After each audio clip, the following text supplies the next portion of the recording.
보도록 하겠습니다. 네, 영장 실질 심사 오늘 출석하지 않고 서류 네. 심사만으로 네. 본다는 거 아니겠습니까? 사실 이것도 사상 초유의 일이 한번 그러니까요. 발생을 했던 거죠. 원래 있지는 한 절대. 그러니까 원래는 영장 실질 심사는 제가 알기로는 피의자가 출석하던가 아니면 포기입니다. 예, 그러니까 그냥 예, 되겠다는 거죠. 그래서 첫날은 맨 처음에 시작은 이제 포기하는구나라고 알려졌었어요. 그래서 이러면 서류 심사로 진행될 것이다라고 했는데 이제 MB 그러니까 이명박 전 대통령의 변호인단에서 변호사는 출석하겠다는 얘기를 했습니다. 그 예. 의미가 뭐냐면 이게 영장 실질 심사라는 게 원래는 구속 전 피의자 신문 제도예요. 그렇죠.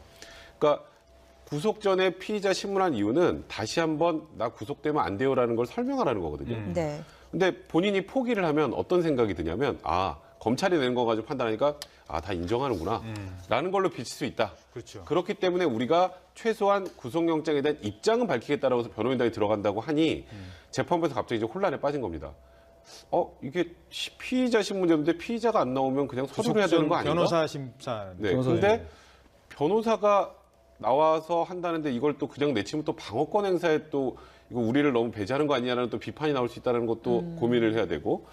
근데 또 더 나아가서 그럼 변호사만 나와서 변호사 검사가 피의자 신문 절차를 진행을 한번 하기 시작하면 나중에 소위 말한 돈 좀 많은 분들은 이제 피의자 신문 절차할 때 이거 다 변호사만 부를 거 아니에요. 전례가 네. 될 수가 네, 전례가 안 좋은 전례가 될 수 네. 있다는 거예요. 그래서 고민을 하다가 오늘 아침에 이제 영장 전담 판사는 이거는 피의자가 안 나오기로 결정을 한 거니까 그러니까 변호사 상관없이 피의자가 안 나온 거로 결정을 한 거면 이거는 포기라고 봐야 되고 포기라면 서면 심사만 가지고 결정하겠다라고 결론을 낸 그렇죠. 겁니다. 이게 구인이나 이런 것들은 그러니까 당사자가 나오라는 거거든요. 그렇죠. 그러니까 쉽게 말해서 교도소 보내는데 범인 보내지 변호사 보냅니까? 그렇죠. 마찬가지거든요. 똑같은 당사자가 나와서 얘기 들어봐라라는 건데. 그렇죠.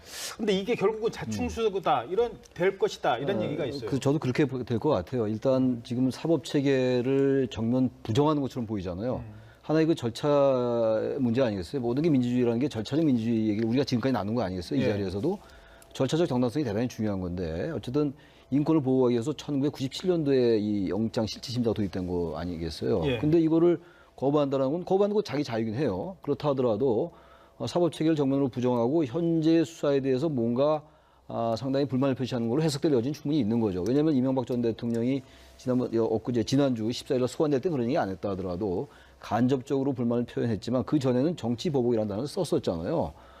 또 뭐 보수 계멸을 위한 정치 공작이다 이런 표현을 직접 썼기 때문에 바로 이런 점들이 사법 체계를 부인하면서 뭔가 정치적 프레임으로 가서 뭔가 정치적 지지를 결집해가지고 여론에 영향을 끼치려는 게 아닌가라고 유추될 수 있는 부분이 있는 거거든요. 예, 그렇다면 그러면 그 논현동 집에 예. 찾아올 지지자들이 있습니까? 그래서 그렇기 때문에 제가 그 말씀 드리려고 했어요. 14일 날 소환될 때 지난해에 박근혜 전 대통령이 소환될 때 모습과는 사뭇 달랐잖아요. 예. 그 자택 앞에서. 예. 그 전날에도 그랬고.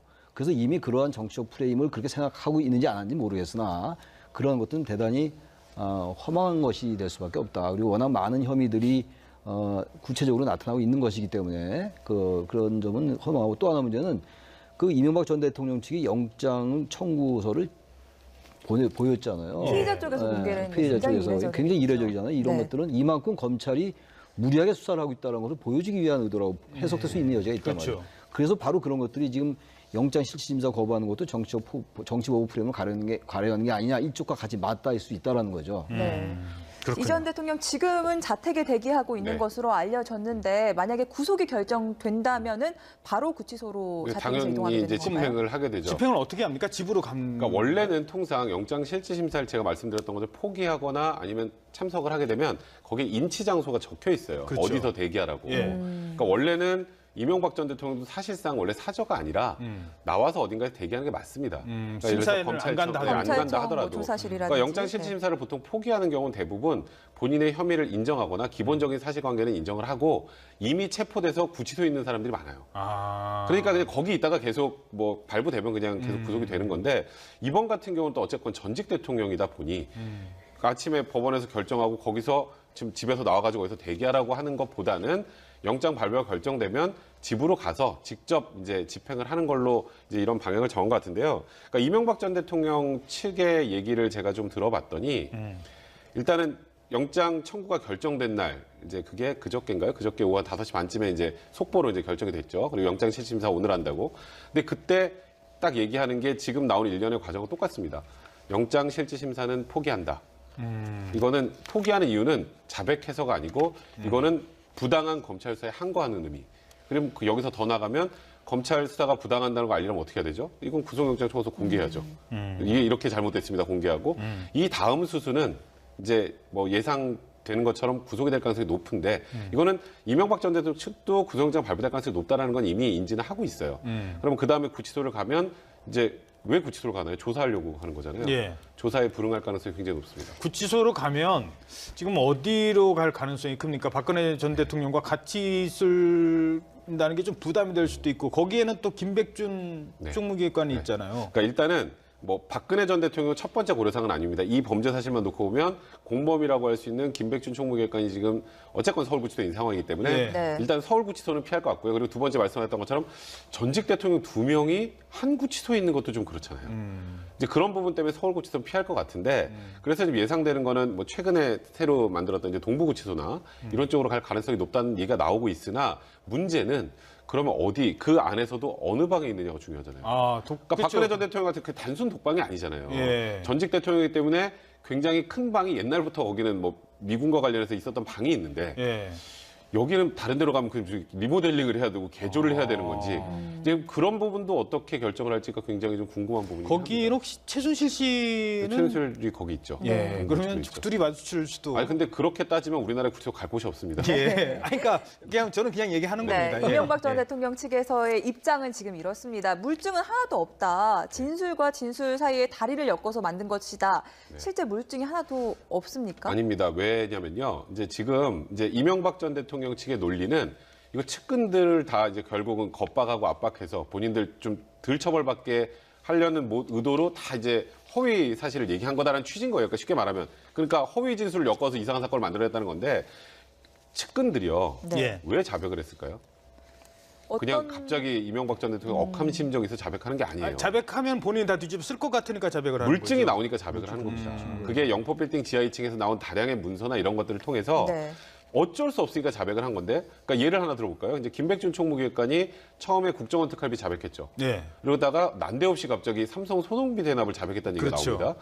그게 왜 자백을 하게 된 거냐면 자기가 쓴 영포빌딩 지하 문건이 2층에서 있고. 본인이 직접 쓴 청와대 보고문서가 나온 거예요. 이걸 어떻게 부인합니까? 그러니까 이런 게 물증인데 이제 이 물증을 이명박 전 대통령이 이렇게 얘기하죠. 조작됐다. 조작된 거다. 네. 근데 그러면 그걸 굳이 조작까지 해서 거기다 넣어놓을 이유가 과연 김백준 총무기획관에게 있었을까?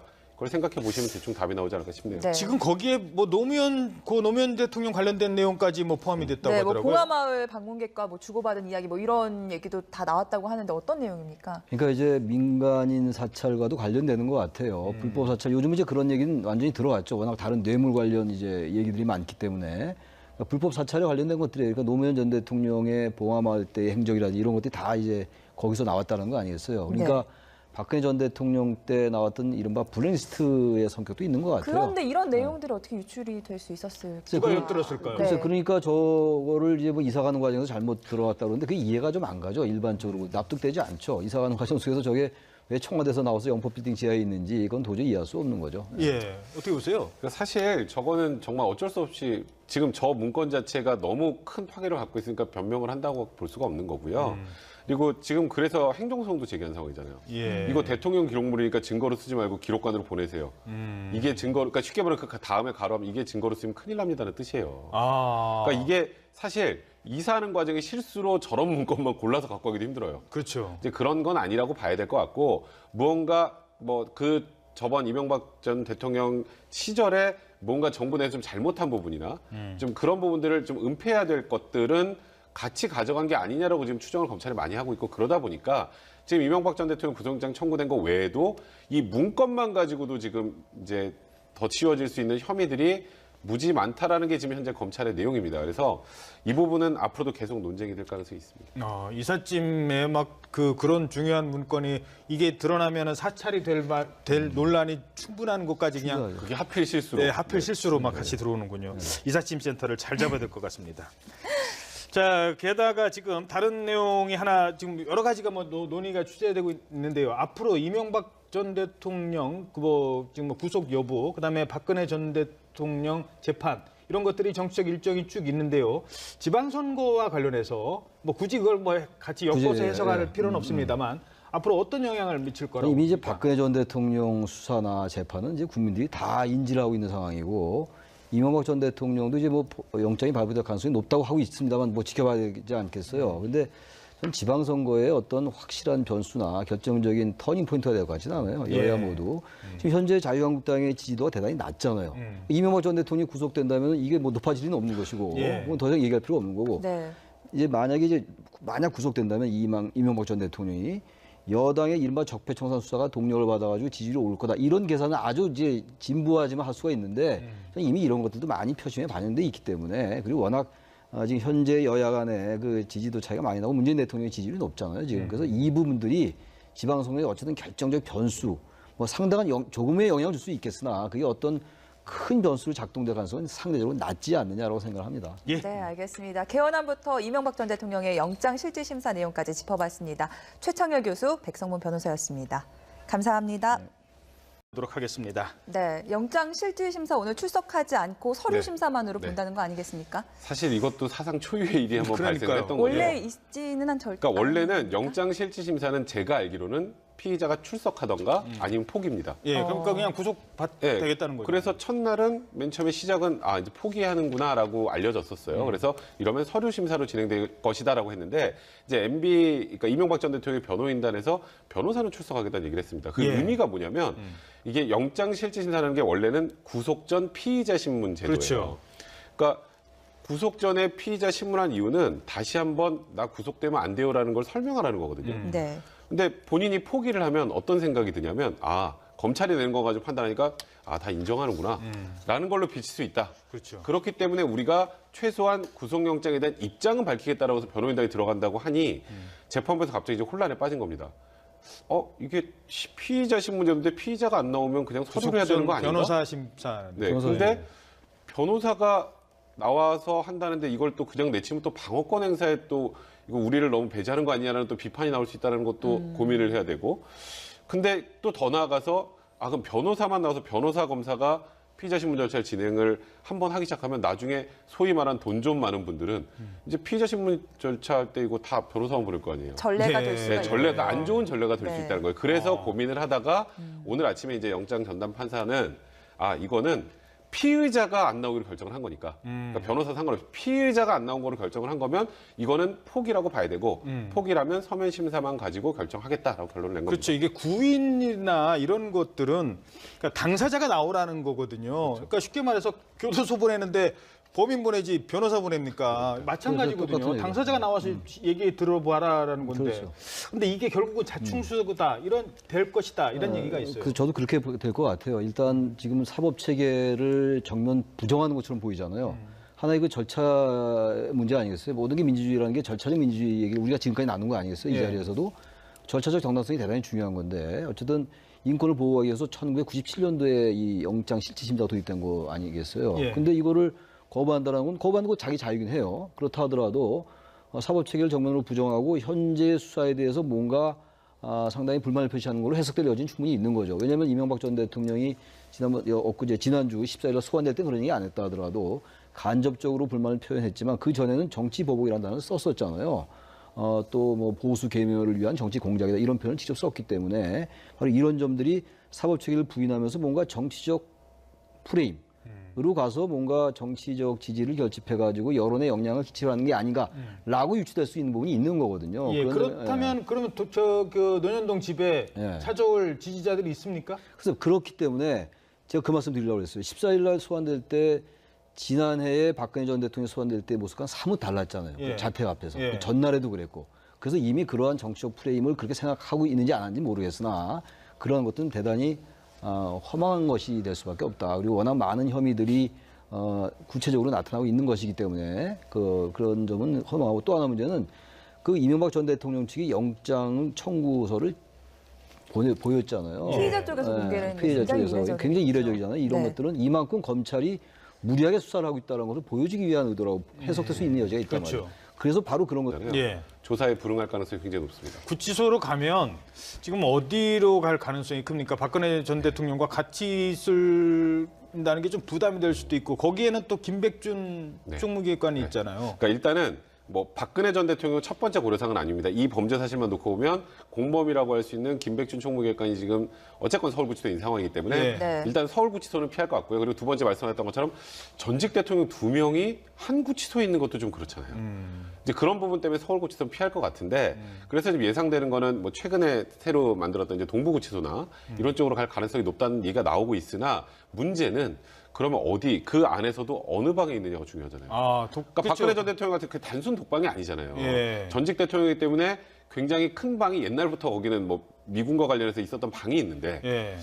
여기는 다른 데로 가면 그 리모델링을 해야 되고 개조를 해야 되는 건지 지금 그런 부분도 어떻게 결정을 할지가 굉장히 좀 궁금한 부분이긴 거기는 합니다. 혹시 최순실 씨는 최순실이 거기 있죠. 예. 그러면 있죠. 둘이 마주칠 수도. 아니 근데 그렇게 따지면 우리나라에 구치소 갈 곳이 없습니다. 예. 아니, 그러니까 그냥 저는 그냥 얘기하는 네, 겁니다. 예. 이명박 전 예. 대통령 측에서의 입장은 지금 이렇습니다. 물증은 하나도 없다. 진술과 진술 사이에 다리를 엮어서 만든 것이다.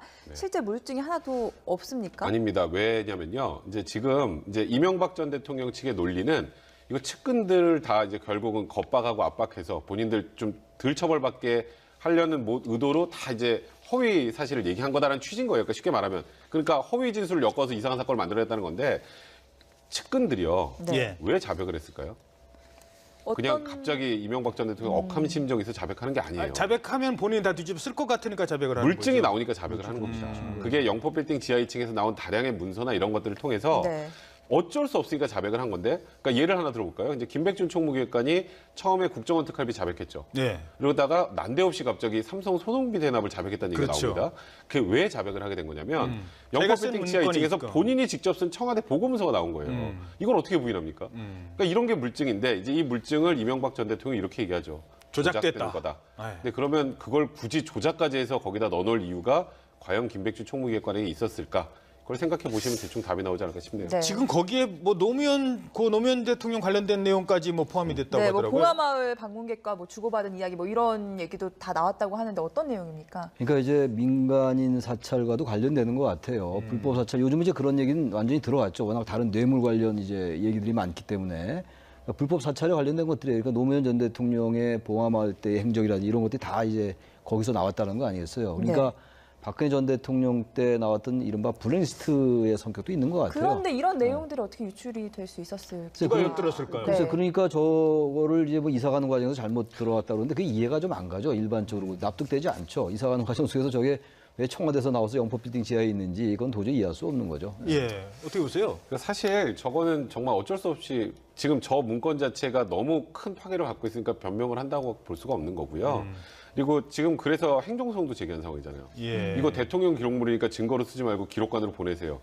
이게 증거, 그러니까 쉽게 말하면 그 다음에 가로하면 이게 증거로 쓰면 큰일 납니다는 뜻이에요. 그러니까 이게 사실 이사하는 과정에 실수로 저런 문건만 골라서 갖고 가기도 힘들어요. 그렇죠. 이제 그런 건 아니라고 봐야 될 것 같고 무언가 뭐 그 저번 이명박 전 대통령 시절에 뭔가 정부 내에서 좀 잘못한 부분이나 좀 그런 부분 것들이 지금 영장 실질심사 거부하는 것도 정치보복 프레임을 가려는 게 아니냐 이쪽과 같이 맞닿을 수 있다라는 거죠. 네. 그렇군요. 이 전 대통령 지금은 자택에 대기하고 있는 네. 것으로 알려졌는데 만약에 구속이 결정된다면은 바로 구치소로 자택에서 이동하게 당연히 되는 이제 건가요? 집행을 하게 되죠. 집행을 어떻게 합니까? 집으로 감. 그러니까 원래는 통상 영장 실질 심사를 제가 말씀드렸던 것을 포기하거나 아니면 참석을 하게 되면 거기에 인치 장소가 적혀 있어요. 그렇죠. 어디서 대기하라고. 예. 그러니까 원래는 이명박 전 대통령도 사실상 원래 사저가 아니라 나와서 어딘가에 대기하는 게 맞습니다. 그러니까 예를 들어서 심사에는 안 간다 네, 안 검찰청 간다 뭐 하더라도. 조사실이라든지. 그러니까 영장 실질 심사를 보통 포기하는 경우는 대부분 본인의 혐의를 인정하거나 기본적인 사실관계는 인정을 하고 이미 체포돼서 구치소에 있는 사람들이 많아요. 그러니까 그냥 거기 있다가 계속 뭐 발부되면 그냥 계속 구속이 되는 건데 이번 같은 경우는 또 어쨌건 전직 대통령이다 보니 아침에 법원에서 결정하고 거기서 지금 집에서 나와가지고 어디서 대기하라고 하는 것보다는 영장 발부가 결정되면 집으로 가서 직접 이제 집행을 하는 걸로 이제 이런 방향을 정한 것 같은데요. 그러니까 이명박 전 대통령 측의 얘기를 제가 좀 들어봤더니 일단은 영장 청구가 결정된 날 이제 그게 그저께인가요? 그저께 오후 한 5시 반쯤에 이제 속보로 이제 결정이 됐죠. 그리고 영장 실질심사 오늘 한다고. 근데 그때 딱 얘기하는 게 지금 나온 일련의 과정과 똑같습니다. 영장 실질심사는 포기한다. 이거는 포기하는 이유는 자백해서가 아니고 이거는 부당한 검찰 수사에 항거하는 의미. 그럼 여기서 더 나가면 검찰 수사가 부당한다는 거 알리려면 어떻게 해야 되죠? 이건 구속영장 청구서 공개해야죠. 이게 이렇게 잘못됐습니다. 공개하고 이 다음 수순은 이제 뭐 예상되는 것처럼 구속이 될 가능성이 높은데 이거는 이명박 전 대통령 측도 구속영장 발부될 가능성이 높다라는 건 이미 인지는 하고 있어요. 그러면 그 다음에 구치소를 가면 이제 왜 구치소를 가나요? 조사하려고 하는 거죠.